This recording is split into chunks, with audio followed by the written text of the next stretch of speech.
اس حال میں انسان کے اندر وہ روحانی قوت پیدا ہو جاتی ہے کہ عبادت میں، دعا میں، اللہ تعالیٰ کی طرف دھیان کرنے میں اس کا دل زیادہ لگتا ہے. اور جب اس حال میں انسان دعا کرتا ہے تو وہ دعا زیادہ سنی جاتی ہے، کیونکہ واقعی وہ مانگ رہا ہوتا ہے، اللہ کا ذکر کر رہا ہوتا ہے، اللہ کی طرف حقیقی معنوں میں رجوع کر رہا ہوتا ہے. ورنہ عام دنوں میں تو انسان ہر وقت کھانے پینے میں اور دیگر خواہشات کی پورا کرنے کے بارے میں سوچتا رہتا ہے. اسی طرح عبادت کا کوئی بھی جو عمل ہوتا ہے، خواہ روزہ ہو یا نماز ہو یا تلاوت قرآن ہو، ان سب کے کرنے سے ہماری روح اسٹرانگ ہوتی ہے، یعنی ہماری اسپرچل سائڈ جو ہے اس کو اسٹرینتھ ملتی ہے. لہٰذا نماز کے بعد دعا قبول ہوتی ہے، قرآن کی قرات کے بعد دعا قبول ہوتی ہے، اور سب سے زیادہ قریب تو انسان سجدے کی حالت میں ہوتا ہے. اور جب سجدے کی حالت میں ہوتا ہے تو دعا کرتا ہے تو وہ دعا اور بھی زیادہ قبول ہوتی ہے. یعنی انسان دل کے ساتھ اور عاجزی کے ساتھ اور سجدے میں پڑھ کے اللہ کے قریب ہوتا ہے. تو جب انسان دعا کرتا ہے تو اللہ تعالیٰ قریب ہے، انسان اللہ کو پکارتا ہے تو اللہ اس کے قریب ہوتا ہے، اور سجدے میں اور زیادہ قریب ہوتا ہے تو قبولیت کے چانسز بھی اور زیادہ بڑھ جاتے ہیں. دنیا میں کوئی بھی اور ایسا نہیں، بڑے سے بڑا بادشاہ بھی، کہ جو بندوں کے حال سے واقف ہو، جس کے پاس اتنے اختیارات ہو، جس کے پاس اتنی قابلیت ہو، اتنا کچھ ہو کہ وہ بندوں کی ساری ضروریات پوری کر سکے، وہ تو اپنی تکلیف بھی دور کرنے پہ قادر نہیں ہوتے. اللہ کو دنیاوی بادشاہوں سے مثال نہیں دی جا سکتی. وَلِلَّهِ الْمَثَلُ الْأَعْلَى، کیونکہ حقیقی بادشاہ تو اللہ ہی ہے، باقی خواہ کوئی بادشاہ ہو یا فقیر ہو، وہ سب اس کے بندے ہیں. لہٰذا ہمیں اللہ کے قرب کو محسوس کرتے ہوئے اللہ سبحانہ تعالیٰ سے دعا کرنی چاہیے، اور اللہ سبحانہ تعالیٰ کا قرب اس کے محسن بندوں کو حاصل ہوتا ہے. قرآن مجید میں آتا ہے ان رحمت اللہ قریب من المحسنین، سورۃ الاعراف 56، بے شک اللہ کی رحمت نیکی کرنے والوں کے قریب ہے. لہذا نیکی کا کوئی بھی جو کام آپ کرتے ہیں اس کے بعد دعا کریں، چاہے آپ صدقہ خیرات کریں، چاہے آپ ذکر اذکار کریں، درود شریف پڑھیں. درود شریف تو خود ایک مکمل دعا ہے. اگر انسان کوئی بھی اور دعا نہ مانگے، صرف درود شریف ہی پڑھتا رہے تو اس کے ساری دعائیں، اس کی ساری حاجات پوری ہو جاتی ہیں. اور خاص طور پر جب بندہ اللہ کو پکارتا ہے، اللہ بندے کے قریب ہوتا ہے. ابو موسیٰ اشعری کہتے ہیں کہ ہم ایک سفر میں رسول اللہ صلی اللہ علیہ وسلم کے ساتھ تھے. جب ہم کسی وادی میں اترتے تو لا الہ الا اللہ اور اللہ اکبر کہتے اور ہماری آوازیں بلند ہو جاتی. تو نبی صلی اللہ علیہ وسلم نے فرمایا، اے لوگو اپنی جانوں پر رحم کرو، کیونکہ تم کسی بہرے یا غائب کو نہیں پکار رہے، وہ تو تمہارے ساتھ ہی ہے. بے شک وہ سننے والا اور تم سے بہت قریب ہے. اس کا نام برکتوں والا ہے اور اس کی عظمت بہت ہی بڑی ہے. لہٰذا ایسے رب کو پکار کر کبھی کوئی مایوس ہو سکتا ہے. زکریا علیہ السلام نے کہا تھا کہ وَلَمْ أَكُنْ بِدُعَائِكَ رَبِّ شَقِيًّا، تجھ سے دعا مانگ کے تو اے رب میں کبھی نامراد ہوا ہی نہیں، میری تو ساری ہی قبول ہوئی. اور یہ حقیقت ہے کہ جب بندہ دعا کرتا ہے تو دعا قبول ہوتی ہے، چاہے وہ نیک ہو، اس کو مانتا ہو یا نہ مانتا ہو، وہ ہر ایک کی سنتا ہے. اور پھر وہ کس شکل میں قبول ہوتی ہے، یا تو اس کو وہی چیز مل جاتی ہے جو اس نے مانگی ہوتی ہے، یا پھر اس جیسی کوئی تکلیف دور کر دی جاتی ہے، یعنی اس درجے کی، یا پھر قیامت کے دن کے لیے محفوظ کر دی جاتی. اور وہاں جا کر تو بندہ یہ چاہے گا کہ کاش دنیا میں اس کی کوئی بھی دعا قبول نہ ہوتی اور آج ساری دعائیں حسنات کی شکل میں میزان کو بھاری کرنے والی بن جاتی. اور یاد رکھیے کہ جتنے خلوص کے ساتھ بندہ دعا کرتا ہے اتنی ہی تیزی کے ساتھ دعا اوپر اٹھتی ہے اور اتنی ہی تیزی کے ساتھ اللہ کی بارگاہ میں پہنچتی ہے. نبی صلی اللہ علیہ وسلم نے فرمایا، جس نے لا الہ الا اللہ وحدہ لا شریک لہ لہ الملک ولہ الحمد وہو علی کل شیء قدیر، اپنے دل سے خالص ہو کر زبان سے اس کی تصدیق کرتے ہوئے کہا تو اس کے لیے آسمان کے دروازے کھول دیے جاتے ہیں، حتیٰ کہ اللہ تعالیٰ زمین میں اس کے کہنے والے کی طرف دیکھتا ہے. جس کی طرف اللہ نے دیکھ لیا اس بندے کا یہ حق ہے کہ اس کا مطالبہ اس کو عطا کر دے. لہٰذا کمی ہمارے اندر ہوتی، ہمیں دعا کرنے کا ڈھنگ نہیں آتا، ہمیں مانگنا نہیں آتا، ہم پورے یقین سے نہیں مانگتے، ہمارے اندر وہ خلوص نہیں ہوتا، لہٰذا قبولیت بھی اس درجے کی نہیں ہوتی. یاد رکھیے تمام مخلوق اللہ سے مانگتی ہے اور اللہ سبحانہ تعالیٰ ہر دن ایک نئی شان میں ہوتا ہے. سورۃ الرحمن میں اللہ تعالیٰ فرماتے ہیں یسألہ من فی السماوات والارض کل یوم ھو فی شأن، اسی سے مانگ رہے ہیں جو کوئی آسمانوں اور زمین میں ہے، ہر دن وہ ایک نئی شان میں. یعنی ایک دن اگر ایک دعا قبول نہیں ہوئی تو اگلے دن پھر مانگ لی جائے، پھر مانگ لی جائے. اور کیونکہ ہمارا رب قریب ہے، مجیب ہے. وقال ربکم ادعونی استجب لکم ان الذین یستکبرون عن عبادتی سیدخلون جہنم داخرین اور تمہارے رب نے فرمایا مجھے پکارو میں تمہاری دعا قبول کروں گا، بے شک وہ لوگ جو میری عبادت سے تکبر کرتے ہیں ان قریب ذلیل ہو کر جہنم میں داخل ہوں گے۔ تو یہاں دعا کو عبادت کہا گیا ہے، یعنی دعا اگرچہ ہماری ضرورت ہوتی ہے تو ہم اللہ کو پکارتے ہیں، لیکن یہ پکارنا بھی ایک عبادت بن جاتا ہے اور اس پر بھی انسان اجر پاتا ہے۔ اور یاد رکھیے وہ بہترین قبولیت بخشنے والا ہے۔ قرآن و حدیث میں دعاؤں کی قبولیت کی بے شمار مثالیں ملتی ہیں کہ ہمارا رب ناممکن کو ممکن بنا دینے والا ہے۔ ہم دیکھتے ہیں کہ نوح علیہ السلام نے اللہ تعالیٰ کو پکارا تو اللہ تعالیٰ نے ان کی دعا قبول کر لی۔ وَلَقَدْ نَادَانَا نُوحٌ فَلَنِعْمَ الْمُجِيبُونَ سورۃ الصافات میں آتا ہے، اور بلا شبہ یقیناً نوح نے ہمیں پکارا تو یقیناً ہم اچھے قبول کرنے والے، کتنے اچھے قبول کرنے والے، یعنی ان کی دعا ہم نے قبول کر لی۔ ایک دوسری جگہ پر آتا ہے سورۃ الانبیاء میں وَنُوحًا إِذْ نَادَى مِن قَبْلُ فَاسْتَجَبْنَا لَهُ فَنَجَّيْنَاهُ وَأَهْلَهُ مِنَ الْكَرْبِ الْعَظِيمِ، اور نوح کو بھی جب اس نے اس سے پہلے پکارا تو ہم نے اس کی دعا قبول کر لی، پھر اسے اور اس کے گھر والوں کو بہت بڑی گھبراہٹ سے بچا لیا۔ کس طرح اللہ تعالیٰ نے قبول کی ان کی دعا۔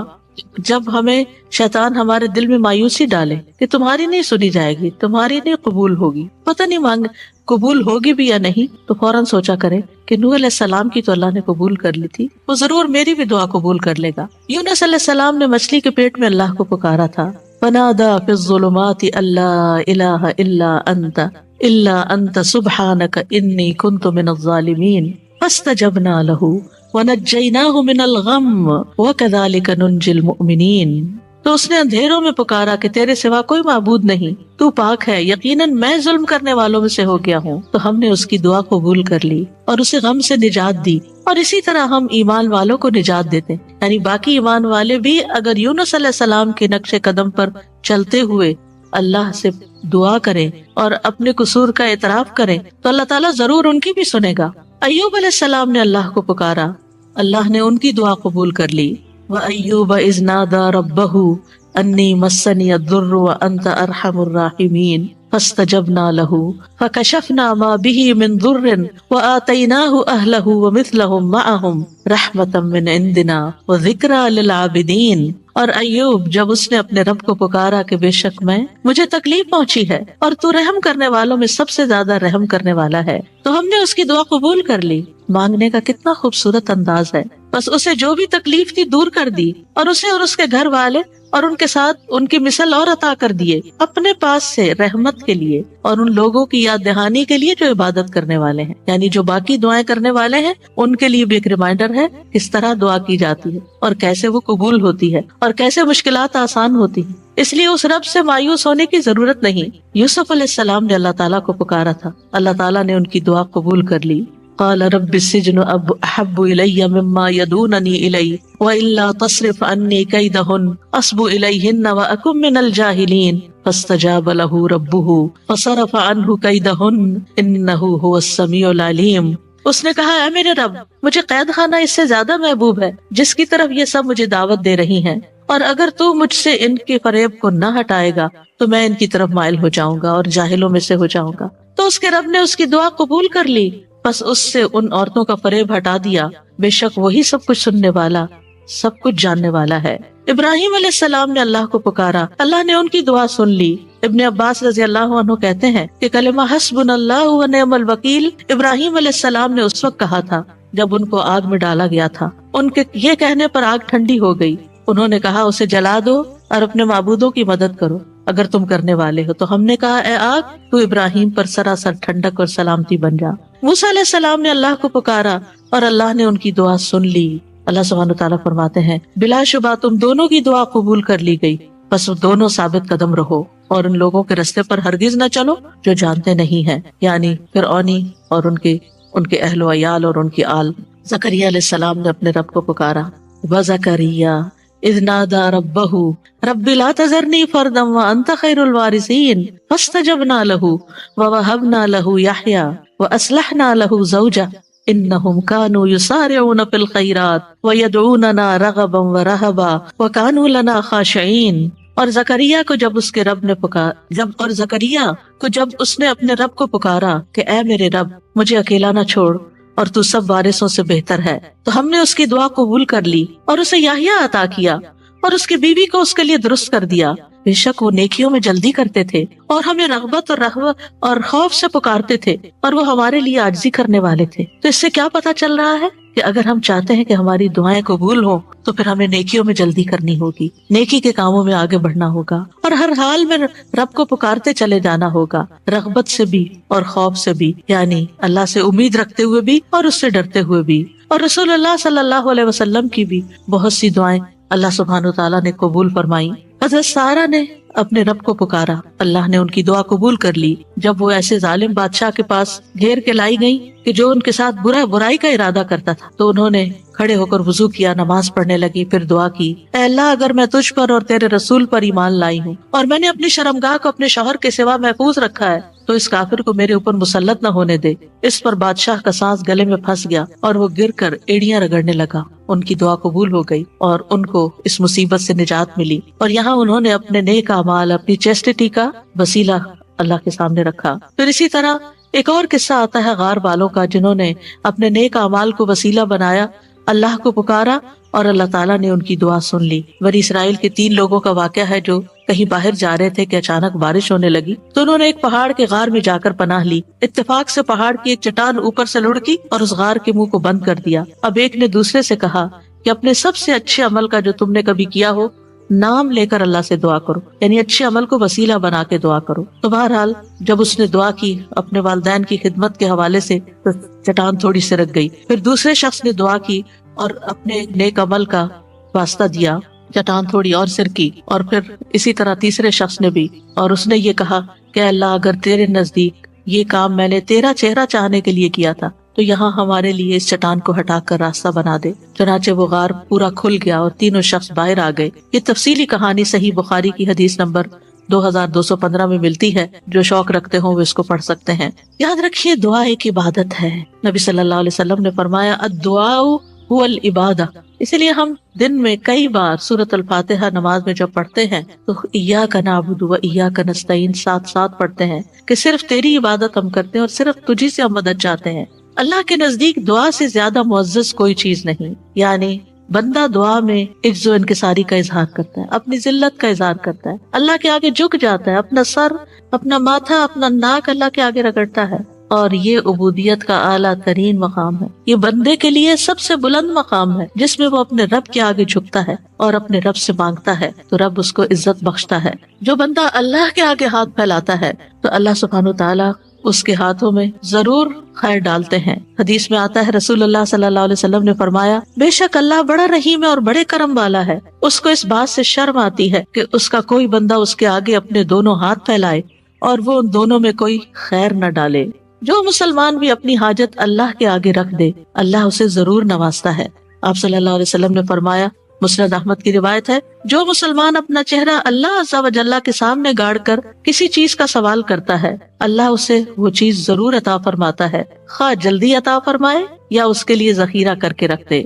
لہٰذا ہمیں خاص طور پر قبولیت کے اوقات میں اللہ تعالیٰ سے دعا مانگتے رہنا چاہیے. اللہ تعالیٰ خود بندے کو پکارتے ہیں. جب رات کا 1/3 حصہ بچتا ہے تو اللہ تعالیٰ آسمان دنیا پہ نزول فرماتے ہیں اور فرماتے ہیں کون ہے جو مجھ سے دعا کرے تو میں اس کی دعا قبول کر لوں, کون ہے جو مجھ سے بخشش طلب کرے میں اسے بخش دوں. اب رمضان میں سحری کے وقت تو اٹھنا ہی ہوتا ہے. یہ وہی وقت ہوتا ہے جو دعاؤں کی قبولیت کا اور خصوصاً استغفار بخشش کی دعا مانگنے کا ہوتا ہے. وبالاسحار هم یستغفرون, اور سحری کے وقت وہ استغفار کرتے ہیں. پھر فرمایا کون ہے جو مجھ سے رزق طلب کرے کہ میں اسے رزق عطا کر دوں. تو جو لوگ اپنے رزق کے لیے پریشان ہیں, خاص طور پر ان حالات میں, آج کل کے دنوں میں کورونا کی وجہ سے جب لوگوں کے اوپر ایک خاص تنگی آئی ہوئی ہے, مشکل آئی ہوئی ہے ہر طرح کے معاملات میں, خصوصاً رزق کے معاملے میں, تو اس میں بندہ اپنے رب سے رزق مانگے. اور رمضان کا مہینہ بہترین مہینہ ہے کہ جس میں انسان اپنی ساری حاجتیں اپنے رب کے سامنے رکھتا ہے اور رکھنے کا ایک بہترین موقع ہے. آپ کم از کم 30 ایسی دعائیں لکھ کے رکھ لیں کہ جو آپ نے اپنے رب سے مانگنی. اگر وقت تھوڑا بھی ہو تو ہر روز کے لیے ایک دعا خوب عاجزی اور انکساری کے ساتھ سحری کے وقت مانگے. استغفار تو مانگے ہی مانگے, لیکن اس کے ساتھ ساتھ اور دعائیں بھی, جو آپ کے دل میں جو بھی پریشانیاں, جو بھی دکھ ہیں, جو بھی غم ہے, جو بھی حسرتیں ہیں, اپنے اندر اپنے لیے کوئی بھی کمی محسوس کرتے ہیں، یا اپنی اولاد کے اندر، یا اپنے والدین کی طرف سے پریشان ہے، یا شوہر بیوی کی طرف سے اور بیوی شوہر کی طرف سے پریشان ہے، یا رزق کے معاملے میں پریشان ہے، تو اللہ سے مانگے. ہو سکتا ہے یہ رمضان آپ کی زندگی میں بہت بڑی تبدیلی لے آئے اور آپ کے سارے غم اور دکھ دور ہو جائیں، کیونکہ اللہ تعالیٰ فرماتا ہے، اللہ تعالیٰ پکارتے رہتے ہیں کون ہے جو تکلیف دور کرنے کی درخواست کرے کہ میں اس کی تکلیف دور کر دوں. تو کسی بھی چیز سے جو آپ کو تکلیف ہوتی ہے اس کے دور کرنے کے لیے اپنے رب کو پکاریں. فرمایا، حدیث میں آتا ہے، یہ اعلان طلوع فجر تک ہوتا رہتا ہے، یعنی جب تک فجر کی اذان نہیں ہوتی تو اللہ تعالیٰ آپ کو پکارتے رہتے ہیں. تو اللہ نے دعا مانگنے کا حکم دیا ہے اور قبولیت کا وعدہ کیا ہے، لہٰذا قبولیت کے لیے اللہ کو پکارتے رہنا چاہیے. اللہ تعالیٰ، کیونکہ شیطان انسان کے دل میں وسوسہ ڈالتا ہے، تم تو بہت گناہگار ہو، تمہاری کہاں سنی جائے گی. یاد رکھیے، اللہ تعالیٰ گناہگاروں کی بھی سنتا ہے. حدیث میں آتا ہے، مظلوم کی دعا قبول کی جاتی ہے اگرچہ وہ گناہگار ہو، بس اس کا گناہ اس کے نفس پر ہے. سفیان بن عیینہ کہتے ہیں کہ دعا کرنے کو ترک نہ کرو کسی بھی حال میں، بڑے سے بڑا جرم کیا، بڑے سے بڑا قصور کیا، لیکن اللہ سے مایوس نہ ہو. وہ کہتے ہیں، اور تم اپنے نفسوں کے بارے میں جو کچھ جانتے ہو وہ چیز تمہیں دعا مانگنے سے نہ روکے، کیونکہ بلیل انسان علی نفسہ بصیرہ، انسان اپنے بارے میں اپنے آپ کو خوب جانتا ہے، خوب آگاہ ہے. بس اللہ نے تو ابلیس کی بھی دعا قبول فرمائی، حالانکہ وہ تمام مخلوقات سے بدتر ہے. اس نے کہا تھا، قال انذرنی الی یوم یبعثون، کہ مجھے اس دن تک مہلت دے رب جب یہ سب اٹھائے جائیں گے. تو اللہ تعالیٰ نے اس کی دعا قبول کر لی اور اس کو مہلت دے دی. لیکن وہ اپنے سے مانگنے والوں سے محبت رکھتا ہے، اس کو پسند کرتا ہے. سفیان ثوری کہا کرتے تھے، اے وہ ذات جس کو اپنے تمام بندوں میں سے وہ انسان سب سے زیادہ محبوب ہے جو اس سے مانگے تو کثرت سے اس سے سوال کرے، زیادہ مانگے، انسسٹ کرے، مانگتا چلا جائے، بار بار مانگے. اے وہ ذات جس کو اپنے تمام بندوں میں وہ انسان سب سے زیادہ ناپسند ہے جو اس سے نہ مانگے، اور تیرے سوا کوئی بھی ایسا نہیں ہے میرے رب، یہ تو ہی ہے کہ جو مانگنے والے سے محبت کرتا ہے، ورنہ مخلوق تو مانگنے والوں سے نفرت کرتی ہے، اور اس کے برعکس اگر کوئی تجھ سے نہ مانگے تو اس کو ناپسند کرتا ہے. یاد رکھیے، ہر چیز اللہ سے مانگیے، چھوٹی سے چھوٹی چیز اور بڑی سے بڑی چیز. بندہ جب بندوں سے مانگتا ہے تو ان کی نگاہوں میں چھوٹا ہو جاتا ہے، لیکن بندہ جب رب سے مانگتا ہے تو رب کی نگاہ میں بڑا ہو جاتا ہے، معزز ہو جاتا ہے. ابو ذر غفاری رضی اللہ عنہ روایت کرتے ہیں کہ نبی صلی اللہ علیہ وسلم اپنے رب تبارک و تعالیٰ سے روایت کرتے ہیں کہ بے شک اللہ تعالیٰ فرماتا ہے، اے میرے بندو، تم سب گمراہ ہو سوائے اس کے جسے میں ہدایت دوں، بس تم مجھ سے ہدایت مانگو، میں تمہیں ہدایت دوں گا. اے میرے بندو، تم سب بھوکے ہو سوائے اس کے کہ جسے میں کھلاؤں، تو تم مجھ سے کھانا مانگو، میں تمہیں کھانا کھلاؤں گا. اے میرے بندو، تم سب برہنہ ہو سوائے اس کے جسے میں لباس پہناؤں، تو تم مجھ سے لباس مانگو، میں تمہیں لباس پہناؤں گا. اے میرے بندو، تم سب دن رات گناہ کرتے ہو اور میں سارے گناہوں کو بخشتا ہوں، تو تم مجھ سے بخشش مانگو، میں تمہیں بخش دوں گا. اے میرے بندو، اگر تمہارے اولین و آخرین اور جن و انس ایک صاف چٹیل میدان میں کھڑے ہو کر مجھ سے مانگنے لگے اور میں ہر ایک کو کہ وہ جو کچھ وہ مجھ سے مانگے عطا کر دوں، تو پھر بھی میرے خزانوں میں کوئی کمی نہیں ہوگی مگر جتنی سمندر میں سوئی ڈال کر نکالنے سے پانی میں کمی آتی ہے، گویا کچھ بھی کمی نہیں. لہٰذا ہمیں اللہ سے ہدایت بھی مانگنی، اللہ سے کھانا بھی مانگنا ہے، لباس بھی مانگنا ہے، گناہوں کی بخشش بھی مانگنی، اور وہ سب کچھ مانگنا ہے جو ہماری ضرورت ہے. دعا بہترین دوا بھی ہے.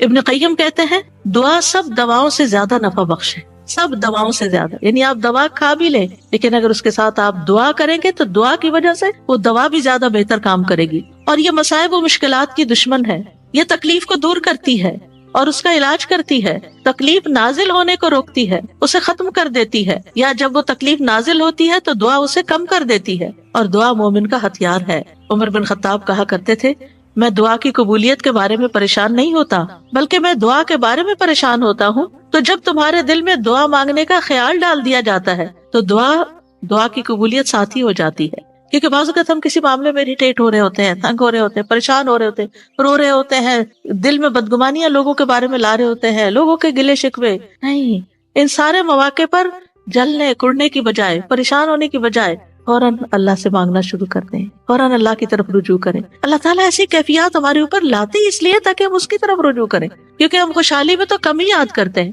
لیکن افسوس یہ کہ ہم تو بدحالی میں بھی اللہ کو یاد کرنا بھول جاتے ہیں. بندوں سے توقع رکھتے ہیں لیکن بندے مایوس کرتے ہیں، اور انسان ہیں بھی کمزور. ہم سب محتاج ہیں اللہ کے، دینے والا تو وہی ہے. لہٰذا اس سے مانگے، وہ اللہ اپنے بندوں کے دل میں آپ کی مدد کا خیال ڈال دے گا.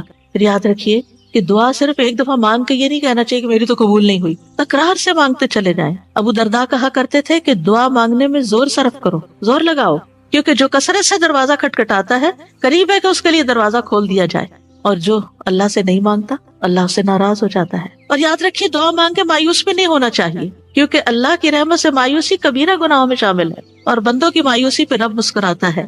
نبی صلی اللہ علیہ وسلم نے فرمایا ہمارا رب اپنے بندوں کی مایوسی پر ہنستا ہے، حالانکہ حالات کی تبدیلی قریب ہوتی ہے۔ ابو رزین نے عرض کیا اے اللہ کے رسول کیا رب بھی ہنستا ہے؟ آپ نے فرمایا ہاں۔ میں نے عرض کیا جو رب ہنستا ہے ہم اس کے ہاں خیر و بھلائی کو مفقود نہیں پا سکتے، یعنی وہاں سے تو خیر و بھلائی ملے گی ہی ملے گی۔ یاد رکھیے کہ دعا جب مانگتے ہیں ہم قبولیت کی امید کے ساتھ، تو بعض اوقات وہ اس طرح چیزیں ہوتی نہیں، تو اس کے کچھ درجے ہیں۔ کبھی تو انسان کو وہ چیز ویسے ہی مل جاتی ہے، کبھی آخرت کے لیے ذخیرہ بنا دی جاتی ہے، کبھی گناہوں کا کفارہ ادا ہو جاتا ہے، کیونکہ انسان مایوس نہ ہو، کیونکہ اللہ تعالیٰ سننے والا ہے۔ ہم نے اللہ کی عظمت کو پہچانا نہیں، اس لیے ہم بہت جلدی کہتے ہیں میں نے اپنے رب سے دعا کی لیکن میری دعا قبول نہیں ہوئی، حالانکہ وہ قبول کر چکا ہوتا ہے۔ بعض اوقات ہم کوئی چیز مانگ رہے ہوتے ہیں لیکن اس سے زیادہ ہمیں اس بلا سے بچنے کی ضرورت ہوتی ہے جو راستے میں آ رہی ہوتی، تو جب بندہ دعا کرتا ہے تو بلا پیچھے چلی واپس چلی جاتی ہے۔ دعا جو ہے وہ قضا کو بھی بدل دیتی، تقدیر کو بھی بدل دیتی ہے، قضا کو بھی رد کر دیتی ہے۔ ایک مصیبت آنے والی ہوتی، ایک آفت آپ کے راستے میں ہوتی ہے کہ اتنے میں آپ کسی اور چیز کے لیے دعا کرنا شروع کر دیتے، تو آپ کا رب آپ کو وہ چیز دینے کی بجائے آپ کی وہ آنے والی مصیبت ٹال دیتا ہے۔ لیکن کبھی جیسے انسان مانگتا ہے ویسے ہی مل بھی جاتا ہے۔ جیسے ابراہیم علیہ السلام نے بیٹے کی دعا مانگی تو اللہ تعالیٰ نے، انہوں نے نیک بیٹے کی دعا مانگی تھی، صرف بیٹے کی نہیں، رب ہب لی من الصالحین وبشرناہ بغلام حلیم، تو اللہ نے ان کو ایک بردبار لڑکے کی بشارت دی، یعنی جس کے اندر بردباری ہو وہ واقعی نیکی کے راستے پر اس کے لیے چلنا آسان ہوتا ہے، اور کبھی مانگی ہوئی چیز سے بھی بہتر عطا کرتا ہے۔ عمران کی بیوی نے اللہ سبحانہ تعالیٰ سے دعا کی تھی کہ تو مجھے جو اولاد دے گا میں اس کو تیرے لیے نظر مانوں، یعنی انہوں نے نظر مانی کہ جو میرے پیٹ میں وہ آزاد ہوگا تو مجھ سے قبول فرما۔ تو جب اس نے بچے کو جنم دیا تو وہ بیٹی تھی، تو پریشان ہو گئی کہ شاید یہ میرے حق میں بہتر نہیں، اور اللہ زیادہ جاننے والا ہے جو اس نے جنا، قرآن مجید میں آتا ہے، اور لڑکا لڑکی جیسا نہیں ہوتا، لہٰذا تم لڑکی کو معمولی چیز نہ سمجھو، بے شک میں نے اس کا نام مریم رکھا، بے شک میں اسے اور اس کی اولاد کو شیطان مردود سے تیری پناہ میں دیتی۔ اور کبھی مانگی ہوئی چیز سے کوئی تکلیف دور ہو جاتی ہے، کبھی دعا گناہوں کا کفارہ بن جاتی ہے، لیکن یہ یاد رکھیے کہ اللہ اپنے بندوں کی دعا قبول ضرور کرتا ہے، لیکن ہمیں مانگنے کے آداب بھی معلوم ہونے چاہیے۔ اخلاص اور پوری توجہ سے دعا کریں، قبولیت کے یقین کے ساتھ دعا کریں۔ یوں نہیں کہنا چاہیے اللہ اگر تو چاہے تو میری بخشش کر دے، چاہے تو مجھ پہ رحم کر، چاہے تو مجھے روزی دے، بلکہ پختگی کے ساتھ سوال کرنا چاہیے، کیونکہ اللہ چاہتا ہے، اللہ جو چاہتا ہے وہ کرتا ہے، اس پہ کوئی جبر کرنے والا نہیں ہے۔ پھر خشوع و خضوع اور عاجزی کے ساتھ دعا کرنی چاہیے، کیونکہ اللہ تعالیٰ غافل اور لہو و لعب میں مشغول دل کی دعا قبول نہیں کرتا۔ آج کل کے بعض اوقات ہم موبائل پہ میسیجز چیک کرتے رہتے ہیں اور ساتھ استغفر اللہ کہہ دیتے ہیں، اور دل کہیں کا کہیں ہوتا ہے۔ ٹھیک ہے زبان پہ کوئی نہ کوئی ذکر آپ جاری رکھیں، کوئی بھی کام کرتے ہو، لیکن جو آپ کی حاجات ہیں، ضروریات ہیں، جو مانگنے کی چیزیں، ان کو دل لگا کے مانگے۔